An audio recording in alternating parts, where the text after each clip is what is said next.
السلام علیکم ورحمۃ اللہ وبرکاتہ۔ پیارے دوستو، آج ہم آپ کو ایک دلچسپ کہانی سنائیں گے۔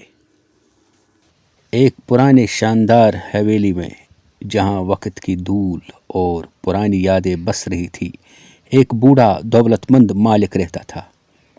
اس کا نام نواب صاحب تھا۔ نواب صاحب کی زندگی میں سب کچھ تھا سوائے ایک چیز کے، تنہائی۔ ان کی بیوی بہت پہلے گزر گئی تھی اور ان کے بچے اپنی دنیا میں مگن تھے۔ نواب صاحب کے پاس ایک چھوٹا نوکر تھا جس کا نام رحیم تھا۔ رحیم ایک غریب گھرانے سے تعلق رکھتا تھا اور اس نے نواب صاحب کی خدمت میں اپنی زندگی وقف کر دی تھی۔ رحیم ایک ذہین اور محنتی لڑکا تھا جس میں ایک خاص قسم کی معصومیت اور وفاداری تھی۔ نواب صاحب رحیم کی معصومیت اور وفاداری سے بہت متاثر تھے۔ وہ رحیم کو اپنے بیٹے کی طرح پیار کرتے تھے۔ وہ رحیم کو کہانیاں سناتے، اسے پڑھاتے اور اسے زندگی کے مختلف پہلوؤں سے آگاہ کرتے۔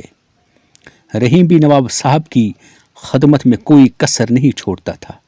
وہ ان کے کپڑے دھوتا، ان کے لیے کھانا بناتا اور ان کی ہر بات مانتا۔ ایک دن نواب صاحب بیمار پڑ گئے۔ ان کی حالت دن بدن بگڑتی جا رہی تھی۔ رحیم ان کی خدمت میں دن رات لگا رہا۔ وہ ان کے لیے دعائیں کرتا، ان کے لیے دوائیں لاتا اور ان کا خیال رکھتا۔ نواب صاحب نے رحیم سے کہا، رحیم، تم نے میری بہت خدمت کی ہے، میں تمہارا احسان کبھی نہیں بھولوں گا۔ رحیم نے کہا، نواب صاحب، آپ میرے لیے سب کچھ ہیں، میں آپ کی خدمت کر کے خوش ہوں۔ نواب صاحب نے رحیم کو اپنی وصیت بتائی۔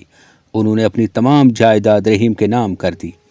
انہوں نے کہا، رحیم، تم میرے بیٹے ہو، تم میری جائیداد کے وارث ہو۔